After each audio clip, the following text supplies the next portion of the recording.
భాగవతంలో మద్యపానం కూడా మహాపాపం అనుంది. మామూలు పాపం కాదటండి, అది మహాపాపం అట. ఎందుకంటే తాను నష్టపోవడమే కాదు, తన వల్ల కుటుంబం, తన వల్ల సమాజం మొత్తం నష్టపోతుంది. మరి ఇన్ని తెలుసుని ఆధ్యాత్మిక జీవితంలోకి వచ్చినట్టు నటించిన, ఎప్పుడైతే మద్యపానం అన్నది ఉందో అప్పుడు ఎంతో పాపం చేసిన వాళ్ళని అవుతాం. మరి ఎందుకు దానికి బానిసలు అవుతారు అంటే, ఒక్కొక్కరికి వాళ్ళ కోరికలు తీరవు, వాళ్ళ ప్రయత్నాలు ఫలించవు.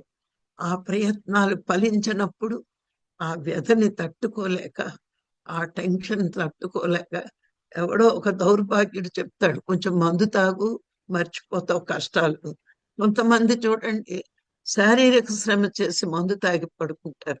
అంటే వాడి జీవితంలో సుఖపడి ఆనందపడే యోగం లేనప్పుడు ఇలాంటి స్నేహితులే ఉంటారు.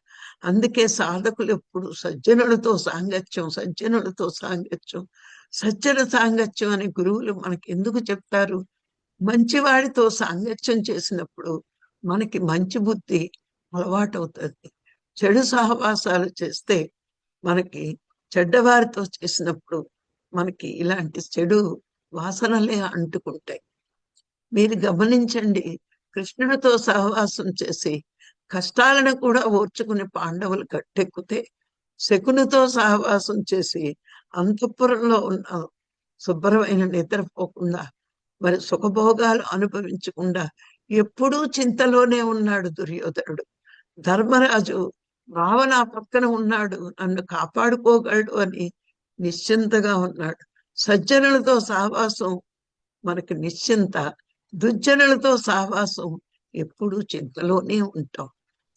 అసలు చింతకు కారణం, మానవుడికి చింతకు కారణం ఏంటి అని ఎవరికి వాళ్ళు విచారణ చేసుకుంటే, నాకు ప్రపంచక కోరికలే చింతలు వస్తున్నాయి, ఎప్పుడైతే నేను ఉన్నదానితో తృప్తి పడతానో నిశ్చింతమైన జీవితం వస్తుంది అని ఎవరికి వాళ్ళు విచారణ చేసుకుంటే తెలుసుకునే పరమ సత్యం ఇది.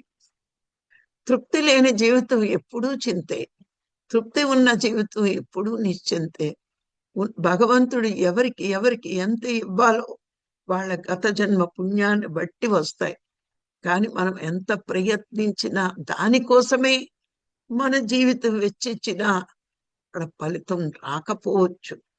ఇప్పుడు ఉంటుంది మానవుడి జీవితంలో కష్టం, దుఃఖం.